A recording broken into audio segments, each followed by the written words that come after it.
1914 metais prasidėjo Pirmasis pasaulinis karas. Vokietijos ir Austrijos-Vengrijos imperijos pradėjo karą prieš Prancūzijos, Didžiosios Britanijos ir Rusijos imperijos antantę. Pirmojo pasaulinio karo metais lietuvių politinė padėtis priklausė nuo situacijos rytų fronte. Dar 1914 metais lietuvių visuomenės veikėjai deklaravo lojalumą Rusijos imperijai ir vylėsi, kad po karo bus sujungta Didžioji ir Mažoji Lietuva. Joms bus suteikta autonomija. 1915 metais, prasidėjus Vokietijos kariuomenės puolimui, lietuvių žemės pateko į kaizerinės kariuomenės okupuotą teritoriją, Oberosto provincijai. Tuos gyventojai tapo vienais iš karinės provizijos tiekėjų, kentė rekvizicijas, jo šaukė į darbo batalionus, vežė priverstiniams darbams.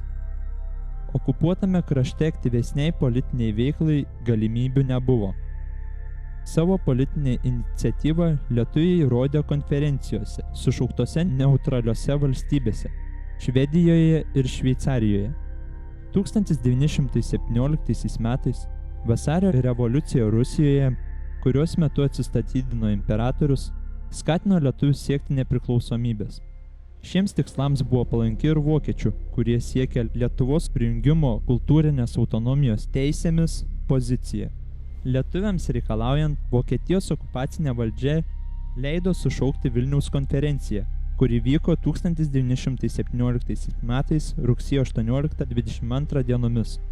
Konferencijos dalyviai buvo neišrinkti, o pakviesti organizacinio komiteto arba deleguoti valsčių atstovų.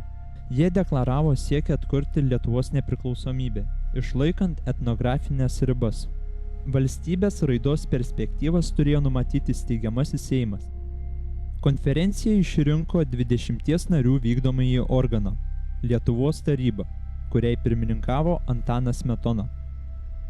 Netrukus susidarė palanki politinė padėtis Lietuvos nepriklausomybei paskelbti.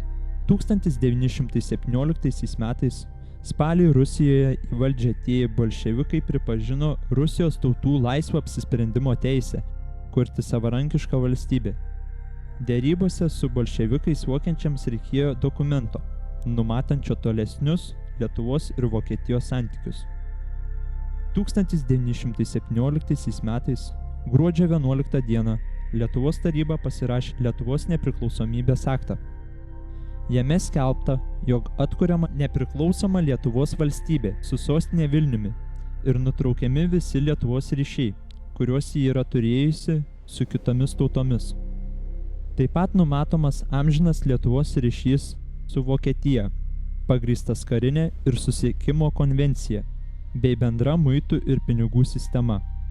Dokumentas iš esmės nepakeitė Lietuvos statuso, bet suskaldė Lietuvos tarybą. Pasikeitus tarptautiniai situacijai, nutrūkus Vokietijos ir bolševikų Rusijos taikoms deryboms, Vokietija ėmė pulti Rusiją ir užėmė naujas teritorijas. Vokietija ir toliau nepripažino Lietuvos nepriklausomybės. Lietuvos taryba pasiekė kompromisą.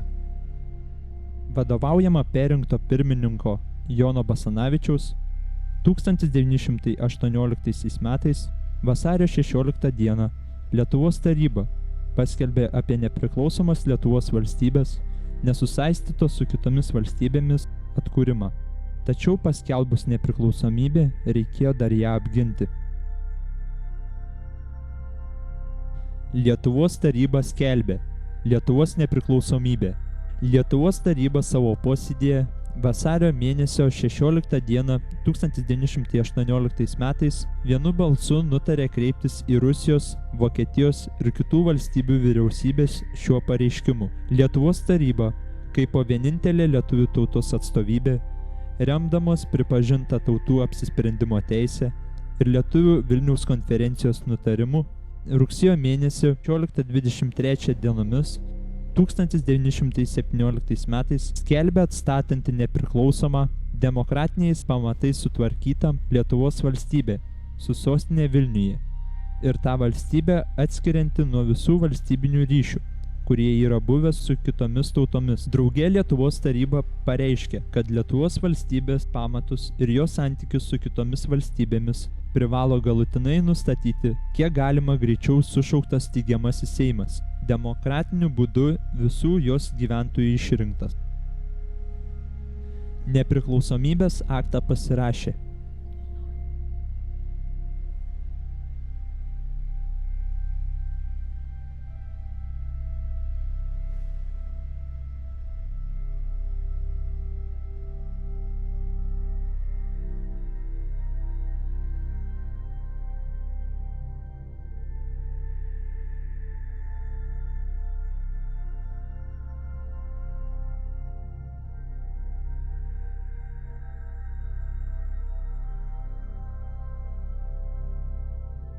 valstybingumo atkūrimas baigiantis Pirmajam pasauliniui karui ir tuoj po jo nepaprastai reikšmingas Lietuvos istorijos įvykis, nulėmęs mūsų tautos raidą iki šių dienų, sudaręs jai sąlygas tapti visateise Europos tautų bendrijos nare.